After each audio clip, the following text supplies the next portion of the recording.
Je suis très heureux d'intervenir devant vous. Et puis, effectivement, après Marina, c'est extrêmement intéressant parce qu'avec Marina, notamment, on a vu beaucoup d'exemples où l'entreprise doit réagir à des situations de crise externes et utiliser les réseaux sociaux pour prévenir des crises et finalement améliorer les choses en aval. Ce dont je vais vous parler, c'est comment on peut se servir des réseaux sociaux et de l'Internet et de l'intelligence collective pour finalement aller non plus gérer des menaces, mais plutôt aller chercher des opportunités, notamment dans le cadre de l'innovation et de la communication pour les entreprises demain. Et le crowdsourcing est un outil extraordinaire pour ça. Donc on va parler vraiment de génération de revenus. Alors, après présentation de ce matin, je pense que je n'ai pas besoin de vous convaincre que la clé du futur, c'est vraiment la collaboration entre les consommateurs et les marques. Et que c'est à travers, et c'est là qu'intervient la notion de co-création, c'est que de plus en plus, ce que permet l'Internet, c'est d'être dans des processus créatifs, interactifs, sociaux entre les marques et les consommateurs, qui était quelque chose qui était auparavant, on va dire, l'apanage du B2B. En B2B, de tout temps, vous êtes assis avec vos clients et puis vous avez essayé de leur fournir des meilleurs produits, des meilleurs services et être plus pertinent vis-à-vis d'eux. En B2C, c'était compliqué. Il y a les focus group, mais à chaque fois, on parle à 6 ou 10 personnes et donc ce ne sont pas les millions de personnes que typiquement vous allez cibler en tant qu'entreprise. À ça s'ajoute une autre difficulté qui est la règle du 1,9,90. Donc, si vous voulez faire plaisir à Hervé, tweetez règle du 1,9,90 Media Ace pour qu'on monte encore plus en trend. La règle du 1,9,90, c'est quelque chose qui est remonté. C'est la règle de Jacob Nielsen, Forrester en parle aussi. C'est une réalité, c'est que si vous prenez une population donnée, vous avez 1% des gens qui vont être très actifs et très créatifs et très impliqués. 9% des gens qui vont être plutôt, on va dire, réactifs, donc ces gens qui vont voter oui, non, j'aime, retweeter, liker quelque chose sur Facebook, et la majorité des gens, on va dire, est passive. Et ça, vous le retrouvez en politique, vous le retrouvez sur Wikipédia, sur YouTube, etc. Donc, ce n'est pas une exception. Et donc, un des feedbacks qu'on a assez souvent d'entreprises qui se sont frottées, on va dire, à aller faire appel à la foule pour imaginer le futur, c'est que ça ne marche pas forcément, on n'a pas eu des choses extraordinaires. Et c'est normal parce que pour réussir à impliquer les consommateurs et avoir leur participation, il faut trouver son 1% et aller activer son 1%. Et là arrive le crowdsourcing dans l'approche de dire on va faire appel à la foule et le rôle des communautés. Donc moi je vais vous parler de ce que je connais qui est une communauté de gens créatifs qui s'appelle Aika, qui est une communauté qui agrège plus de 260 000 personnes dans le monde. Alors qui sont des individus, vous allez voir, assez spécifiques. Ils sont dans 154 pays, le site est traduit en 12 langues, dont le coréen, effectivement.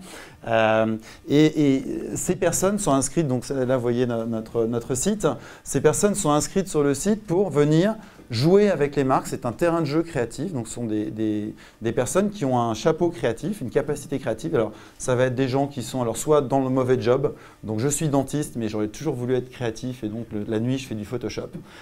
C'est quasiment la moitié de notre communauté, alors pas que des dentistes mais voilà.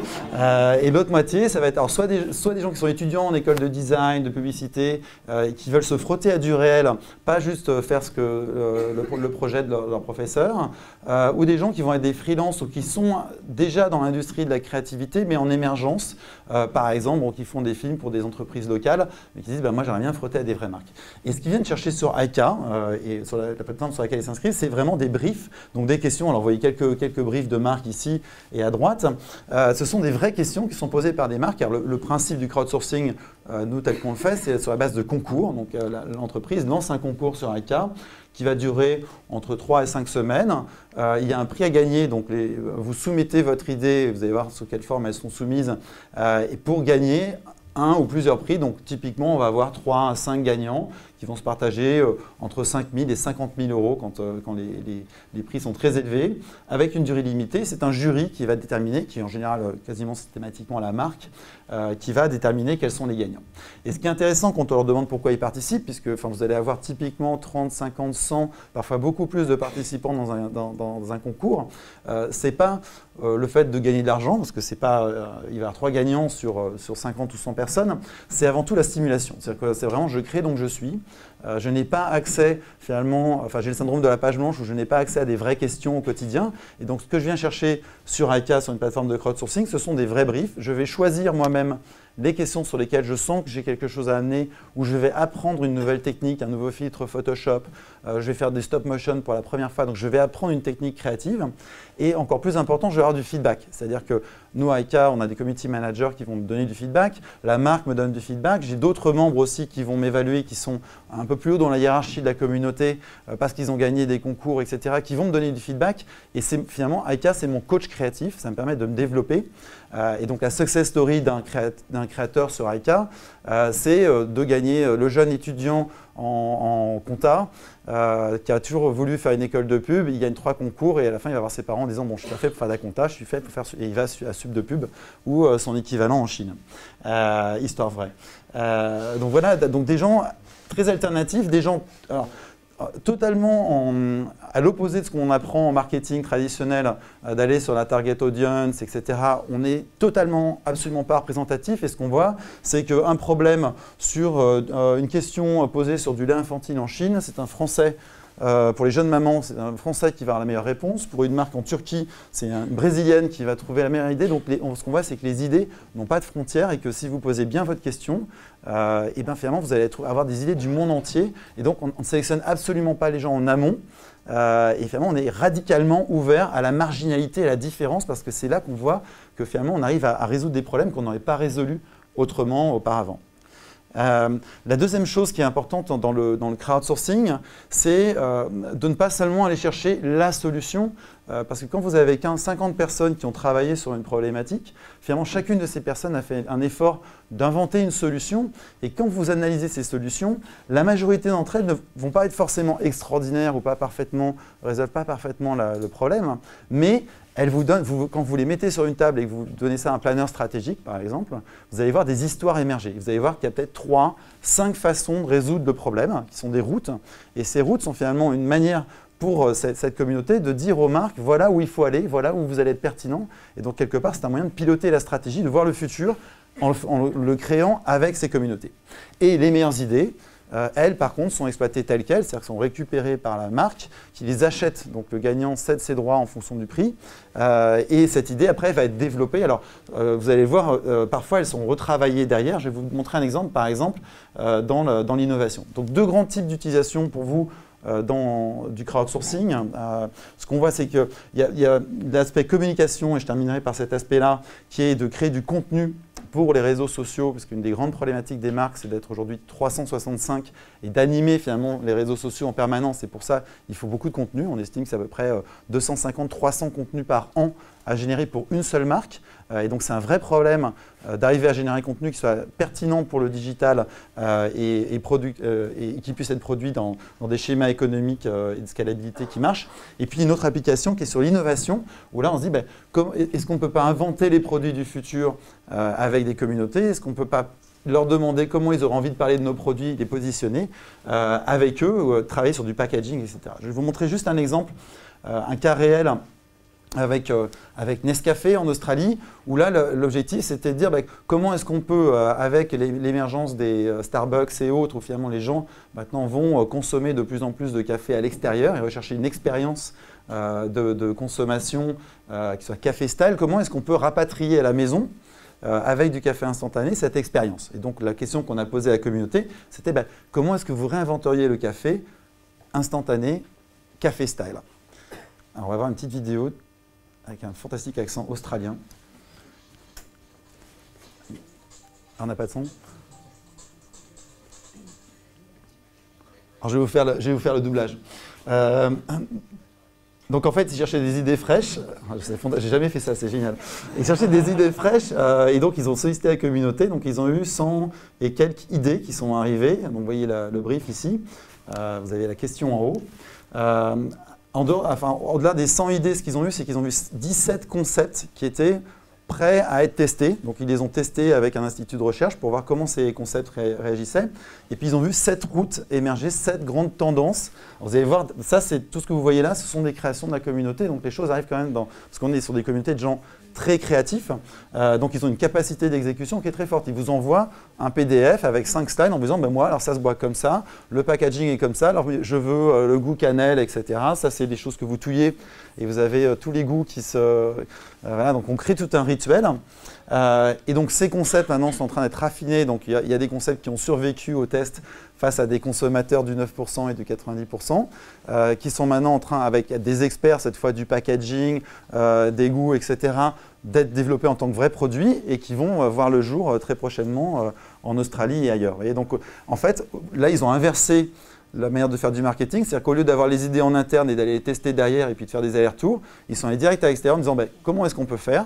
On récupère les idées, on filtre, on fait travailler des experts pour après faire accoucher des vrais produits et finalement on va direct à l'essentiel et avec un produit pertinent. Alors plus près de nous, là on est en communication, donc là ce que vous allez voir ce sont des contenus qui vont être utilisés tels quels. Parce que justement, ce sont des contenus qui sont, on va dire, digital native. Alors, deux types de problématiques. Là, c'est une problématique chez Coca-Cola avec qui on travaille beaucoup, sur des logiques justement de contenu always on. Donc, si vous êtes intéressé, vous pouvez aller voir les Liquid Content Strategies de Coca-Cola et ça procède vraiment de cette approche de créer des contenus qui après sont amplifiés par la marque. Donc, ce qu'on fait, c'est que périodiquement, on briefe notre communauté autour de grandes thématiques qui sont liées à l'ADN de Coca-Cola. Donc on ne leur demande pas de faire des publicités, parce que ça, Coca-Cola sait très bien faire. Ce qu'on leur demande, c'est de créer du Consumer Generated Brand Content autour de grandes thématiques. Donc ça va être, par exemple, First Times. Racontez-moi la dernière fois que vous avez fait quelque chose pour la première fois. Et les gens nous racontent des histoires, on parlait de storytelling tout à l'heure, les gens nous racontent des histoires autour de ça. Ou Be the Change. Là, on a un brief sur Energizing Refreshment. Alors qu'est-ce que ça donne? On briefe la communauté, on reçoit des centaines d'entrées parce que c'est Coca-Cola notamment et que c'est une love brand, mais on reçoit ce type de visuels qui sont après activés sur les réseaux sociaux. On reçoit des vidéos, donc par exemple une parmi plusieurs dizaines de vidéos qui a très bien résonné. C'est dommage, la musique est très sympa, je ne peux pas vous chanter la musique. Parce que...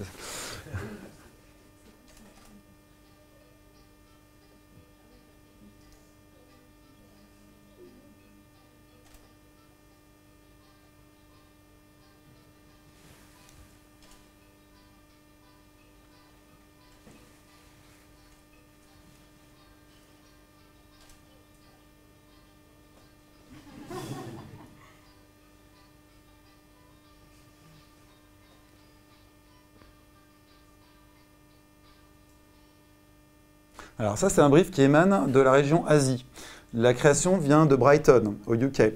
Elle a résonné extrêmement fort, donc Coca-Cola a dit on va l'envoyer à Millward Brown, ils vont la tester avec Link Score, qui est le test de pertinence des publicités. Cette vidéo est sortie dans le top 10% de toutes les créations locales en Asie de Coca-Cola. Donc en gros, ils ont décidé de la diffuser, je crois que c'est en Indonésie, elle a été diffusée telle quelle parce qu'elle résonnait parfaitement avec le marché local. Elle a été retournée pour le Mexique parce que bon, c'est des signes qui sont, il fallait des signes mexicains, donc il y a une agence qui a retourné la même histoire avec des signes mexicains. Vous voyez comment des histoires en fait, générées par les consommateurs peuvent devenir liquides et derrière être amplifiées. Et bien entendu, en digital, c'est extrêmement pertinent. Donc, ils ont mis des stratégies d'amplification derrière. Ils ont eu 6 millions de mentions. Et ce qui est intéressant dans une perspective de marketing intégré, c'est que quand vous êtes une entreprise régionale ou globale, vous avez notamment en digital besoin de pouvoir raisonner avec différentes sensibilités dans différents marchés, ce qui est une grosse problématique. Donc, l'intérêt du crowdsourcing, c'est que vous allez avoir tellement d'interprétations différentes finalement d'une même thématique ou d'une même valeur de marque que vous allez avoir des choses qui vont résonner différemment dans les différents marchés. Et donc, finalement, vos marchés vont venir faire leur marché dans le set de contenu que vous aurez généré. Ce qui fait que sur cette campagne, par exemple, Coca-Cola, il y a 100% des contenus qui ont été choisis par Coca-Cola qui ont été utilisés au moins dans un marché. Alors que d'habitude, c'est que la moitié qui est utilisée. Donc voilà, et donc des économies d'échelle très importantes. Ce qu'ils estiment, c'est que s'ils avaient eu besoin de produire le même niveau de contenu en traditionnel, ça leur aurait coûté 10 fois plus cher que ce que ça leur coûte par le crowdsourcing. Deuxième exemple, alors parce que vous allez me dire, oui, alors, tout le monde n'est pas Coca-Cola et Love Brand, mais ça marche aussi pour des marques qui sont moins des Love Brand, quand vous trouvez un moyen en fait, finalement, intéressant de stimuler la créativité des gens. Donc là, par exemple, on est sur une campagne beaucoup plus dans l'efficacité avec Chic, donc c'est Wilkinson en Europe, une campagne pour le Japon. Et là, ce qu'ils veulent aller chercher, c'est vraiment comment est-ce qu'on fait venir des hommes de notre target audience sur notre site pour commander des échantillons et tester notre produit, qui est la gamme Titanium. Donc on fait un brief, alors on ne leur demande pas faites une pub pour les rasoirs, parce que ça ne va pas forcément les intéresser, mais on leur dit mais racontez-nous des histoires, vous nous expliquez pourquoi le titane dans la vie de tous les jours, ça vous donne un edge dans la vie. Donc c'est l'histoire autour du titane. Et voilà une vidéo qu'on a reçue en Allemagne d'un de nos créateurs.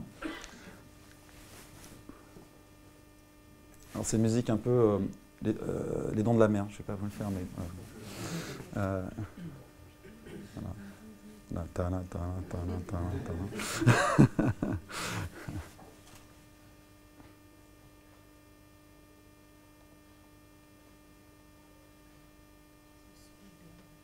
Ouais, c'est ce que...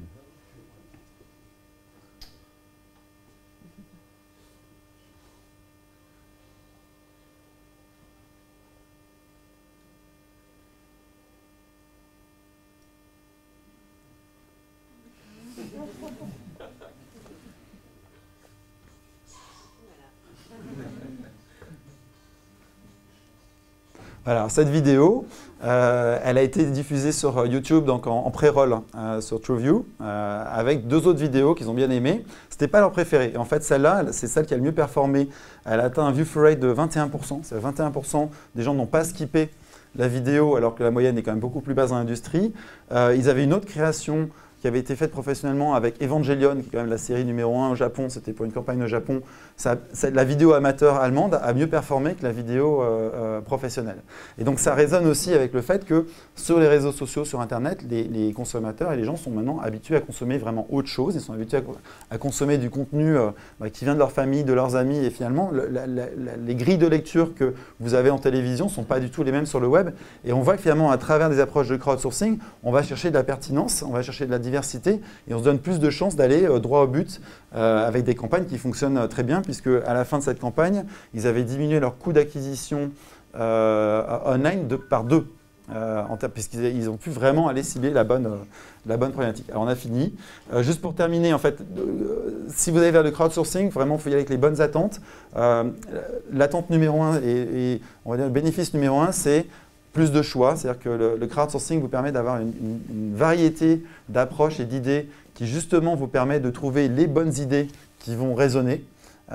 Donc ça donne plus de chances de résoudre le problème. On le résout finalement avec des solutions qui résonnent avec les consommateurs et on le fait avec des délais extrêmement rapides puisque une campagne crowdsourcing, ça dure entre 3 et 6 semaines.